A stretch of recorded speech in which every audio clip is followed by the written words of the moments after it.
Hello friends, welcome to the my channel. இன்றைக்கி நம்ம பார்க்க போகிறது இடியாப்பம் தேங்காய் பால் கடலைக்கறி. இந்த ரெசிபி தான் பார்க்க போகிறோம். வாங்க எப்படி செய்யலான்னு பார்க்கலாம். நான் இதுக்கு அடுப்பில் குக்கர் வச்சுட்டேன். குக்கர் சூடானதுக்கப்புறமேல் கொஞ்சம் எண்ணெய் ஊற்ற போகிறேன். நான் ஃபஸ்ட்டாக செய்ய போகிறது கடலைக்கறி தான் செய்ய போகிறேன்.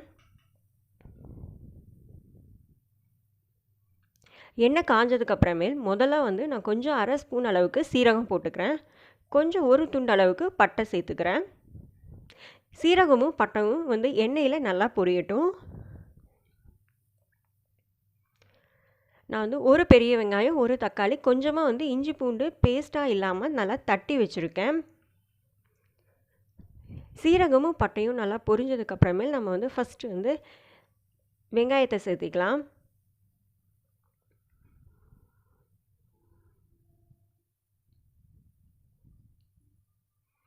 வெங்காயம் நல்லா வதங்கினதுக்கப்புறமேல் நம்ம அரிஞ்சு வச்சுருக்க ஒரு தக்காளியை ஆட் பண்ணிக்கலாம். இதில்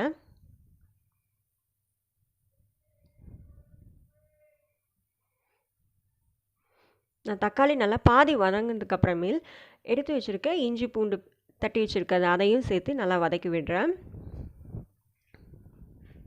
தக்காளி, வெங்காயம், இஞ்சி பூண்டெல்லாம் நல்லா வதங்கினதுக்கப்புறமேல் நான் அரை ஸ்பூன் அளவுக்கு மஞ்சத்தூள், ஒரு ஸ்பூன் வரமிளகாய்த்தூள், கொஞ்சம் தனியாத்தூள் 3யும் ஆட் பண்ணி நல்லா அந்த பச்சை வாசனையெல்லாம் போகிற அளவுக்கு நல்லா வதக்கி விட போகிறேன்.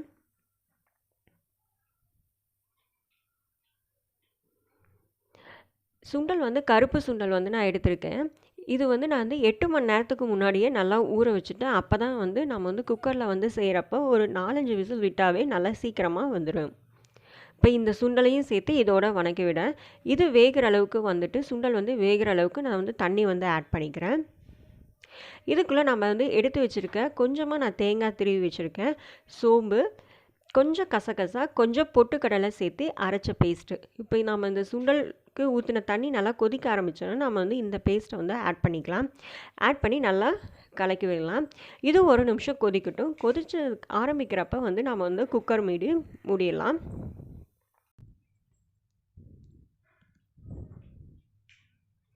நல்லா எல்லாம் சேர்ந்து கொதிக்க ஆரம்பிச்சிச்சு. இந்த ஸ்டேஜில் நம்ம உப்பு காரம்லாம் பார்த்து தேவையான அளவு ஆட் பண்ணிக்கலாம். நான் கடைசியாக குக்கர் மூடுறதுக்கு முன்னாடி கொஞ்சமாக கொத்தமல்லி தழை ஆட் பண்ணிக்கிறேன். இப்போ குக்கர் மூடி ஒரு 4-5 விசில் விடலாம். அடுத்ததாக நான் பச்சரிசி இடியாப்ப மாவு நான் பச்சரிசியில் தான் செய்ய போகிறேன். நான் ரெடிமேட் மாவு யூஸ் பண்ணல. பச்சரிசியை 2 மணி நேரம் ஊற வச்சு நல்லா ஒரு காஞ்ச துணியில் நல்லா ஒரு அரை மணி நேரம் நல்லா காய வச்சோம் நல்லா அப்படின்னா நல்லா இந்த மாதிரி அரிசி நல்லா காஞ்சிரும். இப்போ இதை நல்லா மிக்சியில் இந்த அளவுக்கு பொடி பண்ணிக்கலாம். பொடி பண்ணதுக்கப்புறம் நல்லா பார்த்திங்கன்னா நல்லா ஃபைன் பவுடராக இருந்திருக்கும். இதை நம்ம சலிச்சுக்கலாம். சலிச்சுட்டா பார்த்தா நல்லா இந்த அளவுக்கு மாவு வந்திருக்கு. இதை நம்ம எடுத்து வச்சிடலாம். கடைசியாக எல்லாம் ரெடி பண்ணிவிட்டு அதுக்கப்புறம் கடைசியாக இடியாப்பம் ஊற்றிக்கலாம்.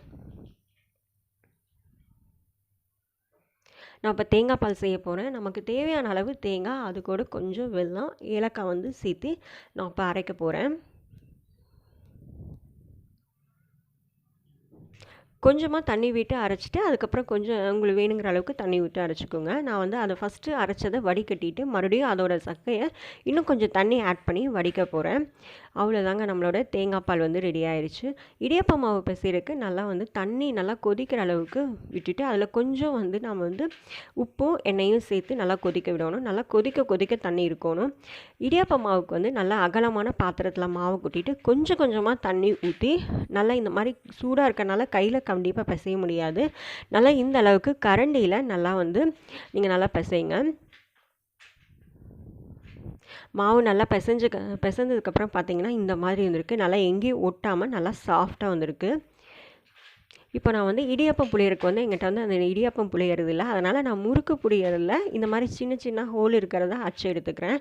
இப்போ நம்ம முறுக்கு புளியறதுலையும் இடியாப்பம் புளியறதுக்காக நம்ம எடுத்துருக்கல அந்த முறுக்கு புளியறத உள்ளேயும் நல்லா எண்ணெய் அப்ளை பண்ணிக்கிறேன். அப்போ தான் இடியாப்பம் நல்லா ஈஸியாக வரும். அதே மாதிரி அந்த மாவு அழுத்துறது அதுலேயும் நல்லா எண்ணெயை அப்ளை பண்ணிக்கிறேன்.